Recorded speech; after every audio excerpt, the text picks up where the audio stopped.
आसमान किसने पैदा किया? खुदा ने पैदा किया।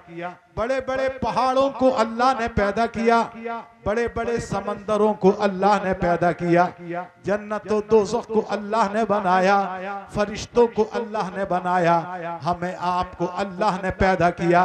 मगर ए भोजपुर की पढ़ी लिखी अवाम, ए सुन्नी मुसलमानों, कान खोल करके सुन लो, हमारा इस पर यकीन है कि ज़मीन का खालिक खुदा है, आसमान का पैदा करने वाला खुदा है, जन्नत और दोज़ख को बनाने वाला खुदा है, बड़े बड़े पहाड़ों को पैदा करने वाला खुदा है, बड़े बड़े समंदरों को पैदा करने वाला खुदा है।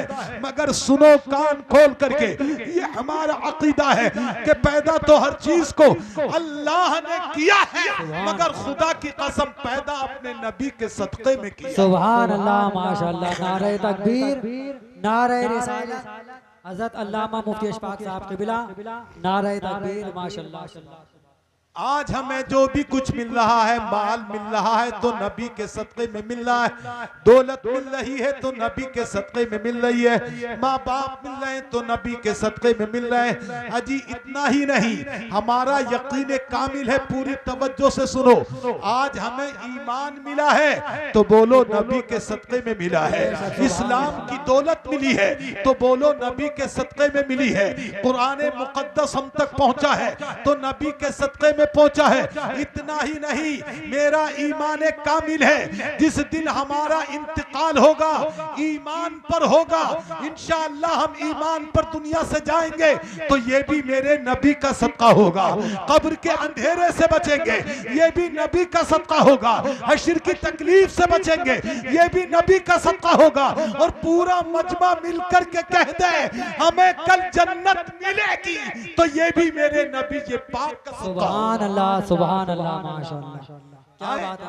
हर चीज मेरे नबी का सदका है, इसीलिए तो कहने वाले ने कहा भर के दामन मेरा मेरे सरकार ने, भर के दामन मेरा मेरे सरकार ने, मुस्कुरा कर कहा और क्या चाहिए,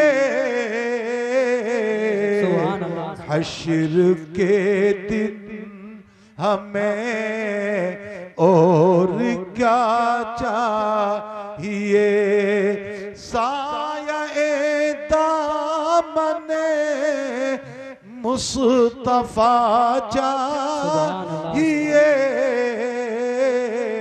हश्र के दिन हमें। हज़रात, अल्लाह रब्बुल इज़्ज़त जल्ला जलालुहु व अम्मा नवालुहु ने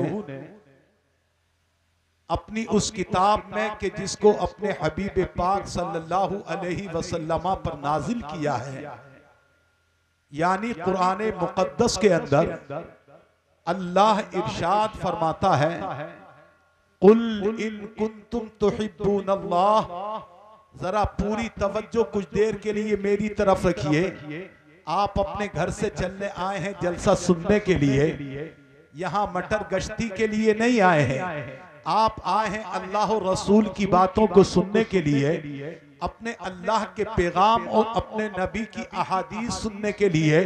कान खोल करके सुन लो, मेरा यकीन कामिल है अगर एक हुक्म पर भी, एक हदीस पर भी अगर तुमने अमल कर लिया, अपनी जिंदगी को उस हदीस के मुताबिक बना लिया, तो मेरा यकीन कामिल है अगर अल्लाह को वही अमल पसंद आ गया तो खुदा की कसम हमारी दुनिया भी कामयाब होगी, हमारी आखिरत भी कामयाब। सुभान अल्लाह, सुभान अल्लाह, माशाअल्लाह, क्या बात है। इसलिए देखो उठक बैठक नहीं बल्कि बड़े इत्मीनान के साथ सुनो। अल्लाह रब्बुल इज्जत ने मुक़द्दस कुरान में फरमाया, कुल इन कुंतुम तुहिब्बूनल्लाह, ए मेरे महबूब सल्लल्लाहु अलैहि वसल्लम, ए मेरे प्यारे हबीब, ए मेरे प्यारे रसूल, इन कुंतुम कुल इन कुंतुम तुहिब्बून अल्लाह, आप फरमा दीजिए, यानी आप अपनी उम्मत से कह दीजिए, आप अपने कलमा पढ़ने वालों से कह दीजिए, आप अपने ऊपर जान की कुर्बानी नछावर करने वालों से कह दीजिए, इन कुंतुम तुहिब्बून अल्लाह, अगर तुम अल्लाह से मोहब्बत करते हो, अगर तुम अल्लाह से प्यार करते हो, अगर तुम अल्लाह से दोस्ती करते हो, अगर तुम अल्लाह के मुकर्रब बंदे बनना चाहते हो, अल्लाह के नेक बंदे बनना चाहते हो, इतना बड़ा मजमा है, मैं सबसे पूछना चाहता हूँ, क्या हम में से कोई ऐसा है जो अल्लाह का महबूब बंदा बनना न चाहता हो? सुभान अल्लाह। बोलिए, है कोई हम में ऐसा? कोई नहीं होगा।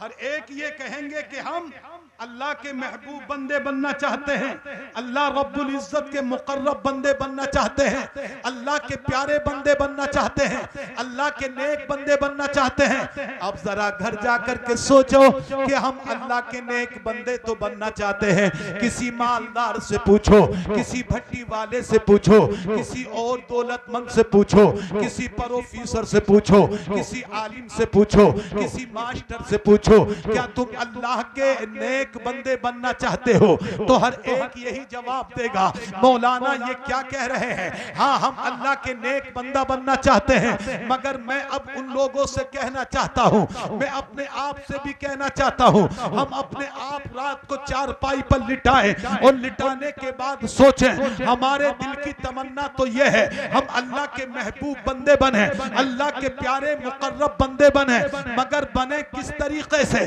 कौन सी वो दौलत होगी कि उसको इख्तियार करें, कौन सा वो तरीका होगा कि जिसको इख्तियार करें, कौन सा वो अंदाज होगा कि जिसको हम इख्तियार करें तो हमसे हमारा रब राजी हो जाए, हमसे हमारा खुदा राजी हो जाए, हमसे हमारा अल्लाह राजी हो जाए।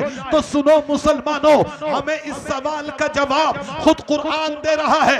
ए लोगों, घबराने की जरूरत नहीं है, ए लोगों परेशान होने की जरूरत नहीं है। अगर तुम अल्लाह को अपना बनाना चाहते हो, अल्लाह को अपना अपना हबीब बनाना चाहते हो, अल्लाह से रिश्ता कायम करना चाहते हो, तो सुनो, कुरान मुकद्दस फरमाता है, ए महबूब अपने उम्मतियों से कह दो, इन कुंतुम तुहिब्बून अल्लाह, अगर तुम अल्लाह को अपना महबूब बनाना चाहते हो तो फत्तबिऊनी, तुम्हें कहीं जाने की कोई जरूरत नहीं है, बल्कि फत्तबिऊनी, ए लोगों मेरी इत्तिबा कर लो, यानी कि मेरे रसूल की इत्तिबा कर लो। सुभान अल्लाह, सुभान अल्लाह। नाराए तकबीर, नाराए रिसालत, हजरत अल्लामा मुफ्ती अशफाक साहब क़िबला, नाराए तकबीर, सुभान अल्लाह। क्या दिया अल्लाह ने हुक्म? महबूब तुम कहो फत्तबिऊनी, मेरी इत्तिबा करो। मेरी इत्तिबा का मतलब यह है कि अल्लाह फरमा रहा है कि अगर मुझे राजी करना चाहते हो तो मेरे रसूल की इत्तिबा कर लो, मेरे नबी के कहने पर चल लो, मेरे नबी के कहने के मुताबिक जिंदगी गुजार लो। मेरे नबी ने जैसे जिंदगी गुजारने का हुक्म दिया है वैसी जिंदगी गुजारो। मेरे नबी ने जैसे रातें गुजारने का हुक्म दिया है वैसे ही रातों को गुजारो। मेरे नबी ने जैसे कारोबार करने का हुक्म दिया है वैसे ही तुम कारोबार करो। जैसे अपने माँ बाप के साथ सुलूक करने का हुक्म दिया है वैसे ही तुम सुलूक करो। मेरे नबी ने नमाजें पढ़ने का हुक्म दिया है, ए लोगों तुम नमाजें पढ़ो। मेरे नबी ने रोजे रखने का हुक्म दिया है, ए लोगों तुम रोजे रखो। मेरे नबी ने पड़ोसियों के साथ हुस्ने सुलूक करने का हुक्म दिया है, ए लोगों तुम हुस्ने सुलूक करो। मेरे नबी ने हलाल खाने का हुक्म दिया है, तुम हलाल खाओ। खुदा की कसम, अगर एक मर्द मोमिन ने, एक मुसलमान मर्द ने इन चीजों पर अमल कर लिया, नबी की सुन्नतों पर अमल कर लिया, तो मेरा यकीन है उसकी कब्र भी रोशन होगी। कल इंशाअल्लाह मैदान क़यामत में भी कामयाबी हो जाए। सुभान अल्लाह, सुभान अल्लाह, माशाअल्लाह। लेकिन अब जरा हम अपने आप पर गौर करें, आज हम कितनी अल्लाह के रसूल की इत्तिबा कर रहे हैं, अपने अल्लाह के नबी पर हम कितना चल रहे हैं, अल्लाह के नबी के कहने को हम कितना मान रहे हैं। मेरे रसूल पाक ने फरमाया, ए लोगों तुम नमाज अदा करो, ए लोगों तुम नमाज पढ़ो। अब कहने की जरूरत नहीं, बल्कि आप में से और मुझ में से हर एक शख्स जानता है कि नमाज दिन और रात में बोलो कितने वक्त की होती है। अरे इतना तो जानते हो कि नमाज दिन और रात में कितने टाइम की होती है? जरा जोर से बोल दो यार, शर्माओ मत। कितने वक्त की होती है? 5 वक्त की। लेकिन हमने ये तो जान लिया कि 5 वक्त की होती है, लेकिन अब जरा इतना और सोचो कि हम इन 5 वक्तों में नमाज कितने वक्त की पढ़ते हैं। आए? हम सुबह से उठेंगे शाम तक, और शाम से उठेंगे रात के 11-12 बजे तक। अपने कारोबार में तो मुब्तला रहेंगे, अपने काम के अंदर तो वक्त गुजारते रहेंगे, हम अपने खेल में काम गुजारते रहेंगे, रात को अपने वीडियो में टाइम गुजारेंगे, अपने मोबाइल में गुजारेंगे। आज हमारे पास खाने का टाइम भी मौजूद है, फैक्ट्रियों पर जाने का टाइम भी मौजूद है, भेंट भट्टियों पर जाने का काम भी मौजूद है। आज हमारे पास इधर उधर कर्जा वसूल करने का टाइम है, आज खेलने का टाइम हमारे पास है। मगरिब से ईशा, ईशा से रात के 11 बजे तक मोबाइल पर अपनी रात नजर कर रहा है, अपनी नींद कुर्बान कर रहा है। मुसलमान अपने दिल पे हाथ रख के सोचो, हर काम के लिए टाइम है। अगर टाइम नहीं है हमारे पास तो नमाज के लिए टाइम नहीं। आज नमाज के लिए टाइम नहीं। जिस नमाज के सदक़े इंसान कब्र में भी कामयाबी पाएगा, जरा जोर से कह दो सुभान अल्लाह। जिस नमाज के सदक़े पुल सिरात पे कामयाबी पाएगा, जिस नमाज के सदक़े जन्नत में जाएगा, जिस नमाज के सदक़े अल्लाह राजी होते हैं, अल्लाह राजी होता है, जिस नमाज के सदक़े रसूलुल्लाह राजी होते हैं। आज हमने उस काम को छोड़ रहा है, आज हमने उस काम को छोड़ दिया है। जरा कान खोल करके सुन लो, अल्लाह के रसूल पाक सल्लल्लाहु अलैहि वसल्लम इरशाद फरमाते हैं, जब कयामत का दिन कायम होगा, अल्लाहु अकबर, जरा गौर तो कीजिए कैसा होगा कयामत का दिन। अल्लाह के रसूल पाक इरशाद फरमाते हैं, थोड़ा सा माहौल समझो। आज बड़ी सी जगह हो, ये इतना बड़ा पिंडाल लगा हुआ है, ये इतनी खुली जगह है, लेकिन गर्मी के मारे पसीने आ रहे हैं, गर्मी हो रही है, पसीना आ रहा है। ए मेरे दोस्तों, मेरे बुजुर्गों, ए मेरे भाइयों, जरा गौर तो करो। इतने बड़े पिंडाल के अंदर हमें गर्मी लग रही है, इतने बड़े पिंडाल के अंदर पसीना आ रहा है, तो जरा सोचो वो काली कब्र, वो 2 गज जमीन की कब्र के जिसके अंदर न कोई रोशनी होगी, न जिसके अंदर कोई बल्ब लगा होगा, न जिसके अंदर किसी तरीके का कोई पंखा होगा, न कोई एसी होगी। आज लाइट भाग जाए हम परेशान हो जाते हैं। कभी बीवी हवा कर रही है तो कभी बेटी हवा कर रही है, कभी बेटा हवा कर रहा है, कभी भाई हवा कर रहा है, कभी हम खुद पंखा लेकर हवा कर रहे हैं। ए मुसलमानों, अपने दिलों को जिंदा करो। अपने दिलों को जिंदा करने के बाद सोचो, हम अपने घरों में जरा सी देर के लिए लाइट भाग जाए तो गर्मी से परेशान होते हैं। जरा तसव्वुर में लाओ उस मंजर को कि जब हम मरेंगे, हमारा इंतकाल होगा, हम जब कोठरी में जाएंगे, काली कब्र में जाएंगे, न ज्यादा लंबी होगी, न ज्यादा चौड़ी होगी, न हवा का रास्ता होगा, न रोशनी का इंतजाम होगा। इतने बड़े फील्ड में हवा भी है, रोशनी भी है, हम परेशान हो जाते हैं। तो जरा सोचो उस कब्र की काली कोठरी में हमारा क्या। बेशक, सुभान अल्लाह। कभी सोचा? हम कभी इस बात को नहीं सोचते। हम तो सिर्फ सोचते हैं तो अपने कारोबार को सोचते हैं, हम सोचते हैं तो अपने खाने को सोचते हैं, हम सोचते हैं तो उम्दा से उम्दा किस्म के कपड़ों को सोचते हैं, हम सोचते हैं तो उम्दा से उम्दा किस्म की बिल्डिंगों को सोचते हैं, हम सोचते हैं तो उम्दा से उम्दा कारोबार को सोचते हैं। कान खोल करके सुन लो, अगर सब तक मेरी आवाज पहुंच रही हो, हम मरेंगे, हम जरूर मरेंगे, हम दुनिया से जाएंगे, किस हालत में जाएंगे? अगर बिल्डिंगें बनाई हैं तो बिल्डिंगें छोड़ करके जाएंगे, अगर बैंक को बैलेंस बनाया है तो बैंक को बैलेंस छोड़ करके जाएंगे, अगर जमीन और जायदाद खरीदी है, जमीन और जायदाद छोड़ करके जाएंगे, अपने खानदान को छोड़ करके जाएंगे, अपने कारोबार को छोड़ करके जाएंगे। कान खोल करके सुन लो, अब हमारे साथ न बिल्डिंगें जाएंगी, न कारोबार जाएगा, न ये भट्टियां जाएंगी, न ये मशीनें जाएंगी, कोई चीज नहीं जाएगा, बल्कि कब्र में हमारे साथ हमारे अमाल काम जाएंगे। कब्र के अंदर हमारे अगर कोई चीज काम आ सकती है तो सुनो, वो हमारे अमाल काम आएंगे या कब्र की कोठरी में आमीना के लाल का। सुभान अल्लाह, नाराए तकबीर, नाराए रिसालत, फैजान हुजूर ताजदार मदीना हजरत अल्लामा मुफ्ती अशफाक साहब क़िबला, उलमाए अहले सुन्नत, नारे तकबीर, नारे रिसालत।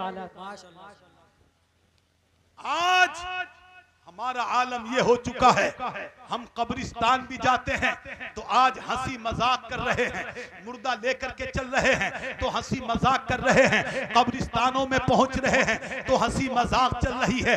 जबकि सुनिएगा, मिशकात शरीफ की हदीस पाक है, दीगर किताबों में यह हदीस पाक मौजूद है।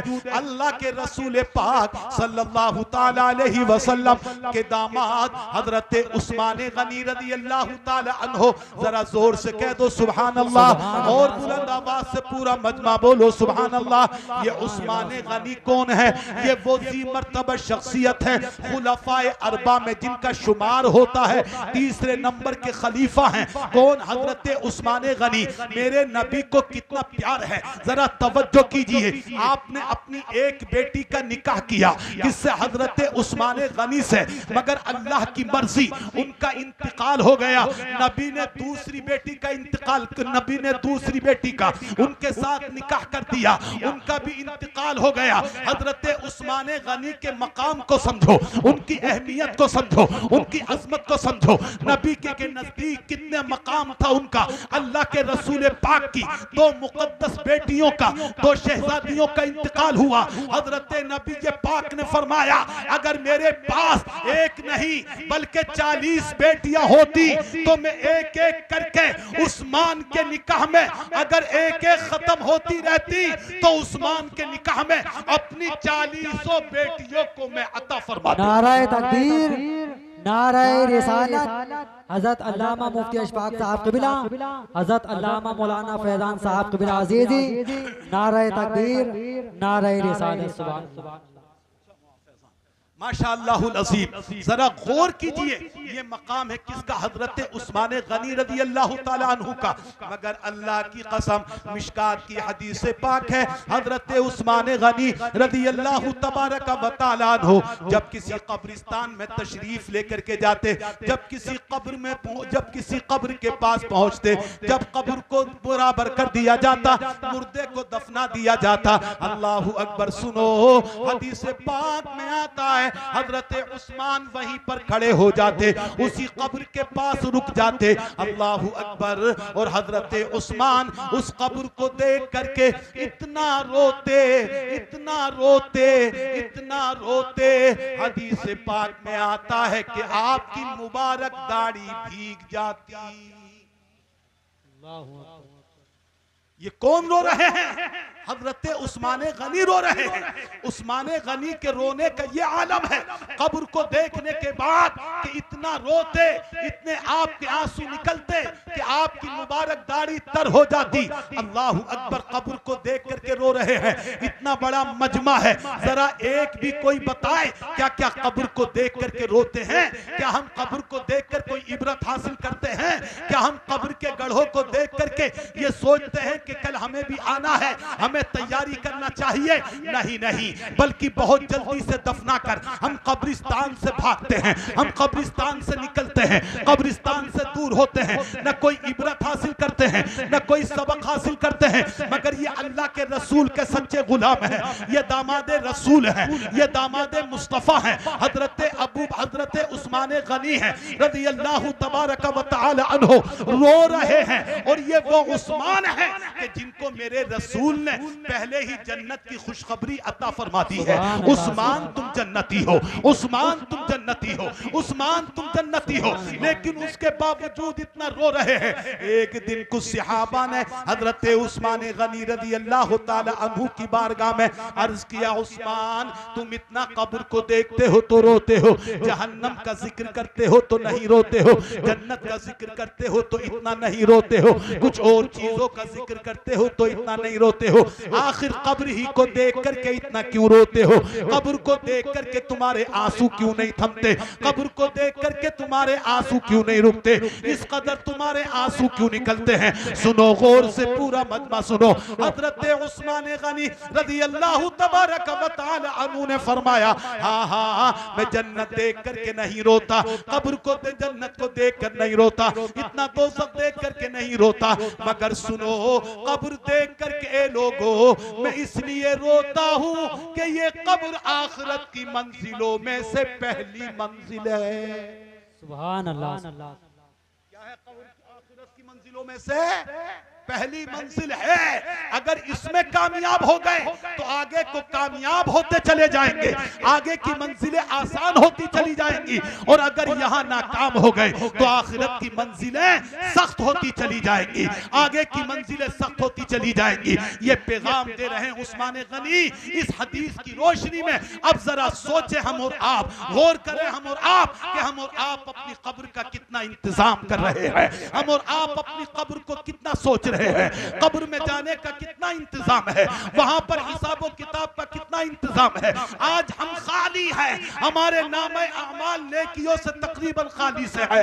ए मुसलमानों, खुदा की कसम हमें मरना है, जब मरना है तो हम पर जरूरी है कि हम अपनी जिंदगी को नबी की सुन्नत के मुताबिक गुजारें, ताकि नबी की सुन्नत के मुताबिक जिंदगी गुजरे तो हमसे रसूल भी राजी रहे, अल्लाह भी राजी रहे। सुभान अल्लाह। सुभान मुसलमानों, 5 वक्त नमाजों की पाबंदी करो, अपने माँ बाप की इज्जत करो, बुराइयों से बचने की कोशिश करो, नमाजें छोड़ने से दूर रहो, नमाजें छोड़ने से बचो। आओ बस आखिर में मैं एक तारीख का गोशा आपके सामने रखता हूँ। हजरत सैयदुना सिद्दीक अकबर रज़ी अल्लाह तबारक व तआला अन्हु का दौरे पाक है। आप अमीरुल मोमिनीन हैं, किसी का इंतकाल हो जाता है। हजरत सैयदुना अबू बकर सिद्दीक रज़ी अल्लाह तबारक व तआला अन्हु की बारगाह में कुछ लोग आए, और आने के बाद उन्होंने कहा हुजूर फुला जगह पर किसी का इंतकाल हो गया है, आप चलें और चल कर के नमाज जनाजा पढ़ा दें। अल्लाहु अकबर। हजरत अमीरुल मोमिनीन अबू बकर सिद्दीक रज़ी अल्लाह तबारक व तआला अन्हु तैयार हो जाते हैं, अपने चंद साथियों को लिया और लेने के बाद मुसल्ले के बाद पहुंच गए। अल्लाहु अकबर। जनाजा रखा हुआ है, मुसल्ला बिछा दिया गया है। जरा कान खोल करके सुन लो, खुदा जाने कौन सी बात हमारे दिलों में उतर जाए। हजरत अबू बकर सिद्दीक रज़ी अल्लाह तबारक व तआला अन्हु की ज़ाते मुबारक मुसल्ले पर खड़ी हुई है, लेकिन अल्लाह की कसम तारीख बताती है आपने महसूस किया, आपने देखा उस मुर्दे के सीने के नीचे, उस मुर्दे के सीने पर जो कफन था, उस कफन के नीचे कोई चीज रींग रही है। सुभान अल्लाह। तवज्जो करना मेरे दोस्त, पहले ईमानदारी से बताओ मेरी बातें आपकी समझ में आ रही हैं कि नहीं आ रही?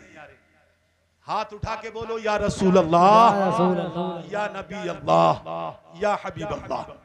अपनी आखिरत को संभालो मेरे दोस्त। तकरीरों का मकसद यही है, उलमाए किराम यही पैगाम दे रहे हैं, जिंदगी फानी है, कुल्लु नफ्सिन ज़ाइक़तुल मौत, हर नफ्स को मरना है, हर नफ्स को दुनिया से जाना है, हर नफ्स को मौत का जायका है, हर नफ्स को मौत का जायका लेना है, एक न एक दिन दुनिया से जाना है।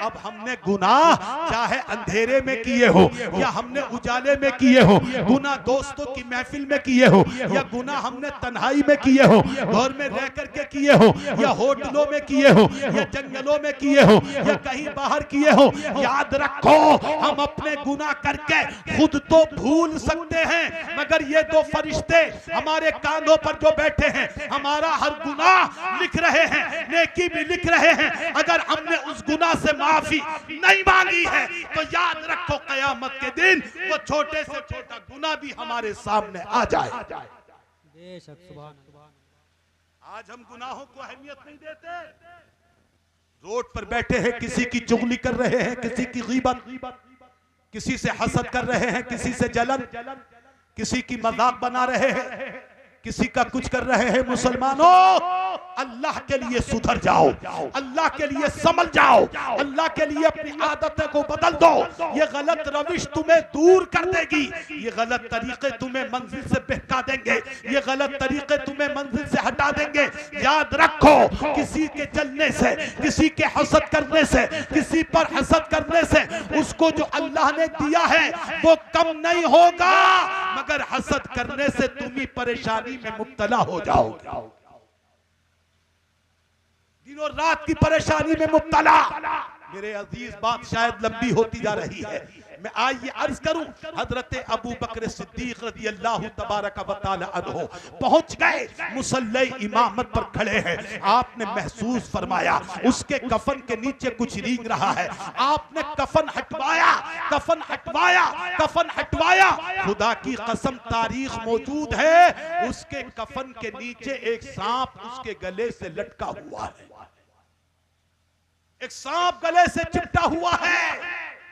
डरो, अल्लाह से डरो मुसलमानों, मैं भी डरूं तुम भी डरो। अल्लाह हमारी आपकी इज्जतों को सलामत रखे। सांप लिपटा हुआ है। हजरत अबू बकर सिद्दीक रज़ी अल्लाह ताला अन्हु ने उस सांप को हटाना चाहा। कसम खुदा की, जिस किताब का मैंने मुताला किया है उसमें लिखा है अल्लाह ने सांप को बोलने की फसाहत अता फरमाई, सांप को बोलने की ताकत अता फरमाई। बड़े फसी अंदाज से बोला, ए अबू बकर सिद्दीक, ए अमीरुल मोमिनीन, तुम मुझे क्यों भगाते हो, तुम मुझे क्यों हटाते हो? सुनो अमीरुल मोमिनीन, अगर तुम अल्लाह के हुक्म से नमाज जनाजा पढ़ाने के लिए आए हो तो मैं भी इसकी गर्दन में अल्लाह के हुक्म से आया हूं। सुभान अल्लाह, अपनी जबान से बोल रहा है, मैं अल्लाह के हुक्म से आया हूं। हजरत अबू बकर सिद्दीक ने आखिर में फरमाया, अच्छा ये तो बता दो कि तुम किन बुनियाद पर आए हो? इस मुर्दे की कौन सी ऐसी गलती है, इस मुर्दे की कौन सी ऐसी गलती है कि जिन गलतियों की बुनियाद पर तुम आए हो, जिसके उज्र में तुम आए हो? अल्लाह अकबर, सब कान खोल करके सुन लो। उस सांप को मेरे रब ने ताकत दी। उस सांप ने कहा इसकी 3 गलतियां हैं, इसके अंदर 3 कमियां हैं, उन 3 कमियों की बुनियाद पर मुझे अल्लाह ने भेजा है। इसके अंदर 3 खराबियां हैं, उन खराबियों की बुनियाद पर रब ने मुझे भेजा है। हजरत अबू बकर सिद्दीक रज़ी अल्लाह ताला अन्हु ने इरशाद फरमाया, ए सांप वो 3 कमियां तो बता दे। अल्लाहू अकबर, सुनो, वो तीनों कमियां हमारे अंदर भी मौजूद है, वो तीनों कमियां हम में भी मौजूद है। उस सांप ने कहा था पहली कमी तो ये है, ये इंसान नमाजों का पाबंद नहीं है। क्या कहा? ये इंसान नमाजों का पाबंद नहीं है। अब हम अपने गिरेबानों में झांक करके देखें कि हम कितने नमाजों के पाबंद हैं। 8 दिन गुजर जाते हैं, हम जुमे की नमाज पढ़ लेते हैं, बाकी नमाजों की हमें फिक्र नहीं। फजर की फिक्र नहीं, जोहर की फिक्र नहीं, असर की फिक्र नहीं, ईशा की, मगरिब की फिक्र नहीं। हमें कहीं जाना पड़ जाए तो हम फजर से पहले उठ करके जा सकते हैं, लेकिन नमाज के लिए नहीं उठ सकते। हम जोहर को छोड़ देते हैं, असर को छोड़ देते हैं, मगरिब को छोड़ देते हैं, ईशा को छोड़ देते हैं। मेरे दोस्त जरा गौर करो, उस सांप ने कहा था कि ये नमाजों का पाबंद नहीं है। कहा दूसरी बात क्या है? कहा दूसरी बात यह है कि ये ज़कात नहीं देता था। कहा तीसरी बात क्या है? कहा तीसरी बात यह है कि ये अपने उलमा की गुफ्तगू नहीं सुनता था, अपने उलमा की गुफ्तगू के सुनने से बचता था। ए मेरे मुसलमानों, बस यही कह करके रुखसत हो रहा हूं। अगर अल्लाह को राजी करना है तो 5 वक्त नमाज़ें पढ़ो, अल्लाह को राजी करना है तो ज़कातें दो, अल्लाह को राजी करना है अपने उलमा की गुफ्तगू सुनो, अल्लाह को राजी करना है अपने नबी की अहादीस सुनो, अल्लाह को राजी करना है कुरान मुक़द्दस की आयतों को पढ़ो, उनको समझो, उन पर अमल करो, अपने माँ बाप की खिदमत करो, अपने पड़ोसियों से हुस्न सुलूक करो, अपने बच्चों को सही तरबियत करो, अपने बच्चों को दीनी तालीम दिलाओ, अपने बच्चों को कुरान पढ़ाओ, अपनी बच्चियों को बेपर्दगी से बचाओ। इंशाअल्लाह अगर हमने ये काम किए तो हमसे हमारा अल्लाह भी राजी होगा, अल्लाह का रसूल भी राजी होगा। और जब अल्लाह और रसूल राजी तो दुनिया भी कामयाब होगी, आखिरत भी कामयाब हो जाएगी। सुभान अल्लाह, सुभान अल्लाह। अल्लाह रब्बुल इज्जत की बारगाह में दुआ है कि परवरदिगार, मैंने जो भी कुछ अर्ज किया है इस मुख्तसर से वक्त में सबकत लिसानी की बुनियाद पर, कम इल्मी की बुनियाद पर मुझसे जो गलती बोलने में लफ्ज़िश, कमी, गलती, खता वाक़ई हो गई